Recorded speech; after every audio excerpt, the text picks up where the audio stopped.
Kundalik tarzda foydalanishingiz uchun top 3 ta byudjetli smartfonlar. Aytishimdan oldin bizga obuna bo'lib qo'ying. 3-o'rinda Samsung A17 smartfoni. Xarakteristika bo'yicha operativka 6 128 GB xotiraga ega. Ekran 6.7 dyum Super AMOLED. Kameralarga keladigan bo'lsak, orqa, ya'ni asosiy kamerasi 50 megapiksel, oldi kamerasi esa 13. Batareyasi 5000 mAh. Ushbu smartfonimiz kundalik foydalanish uchun eng ideal variantlardan biri. Oylik to'lovi atigi 12 oyga 370 ming so'mdan. Ikkinchi o'rinda Honor X6C smartfoni. Operativka 6 GB, o'zini xotirasi esa 256. Ekran 661 dyum. Batareyasi 5300 mAh. Bir kunga bemalol yetadi. Yandex shokili uchun ideal variant menimcha. Kameralari. Asosiy kamera 50 megapiksel, oldi kamera esa 5 megapiksel bo'ladi. Oylik to'lovi 12 oyga 325 ming so'mdan. O'sha legendarni Xiaomi kompaniyasidan Redmi 15C smartfoni. Operativka 8 GB, o'zini xotirasi esa 256. Protsessor MediaTek Helio G81 Ultra.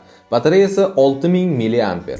Uzoq vaqtga yetadigan katta batareya. Oddiy kundalik foydalanishda 1-2 kunga ham yetishi mumkin.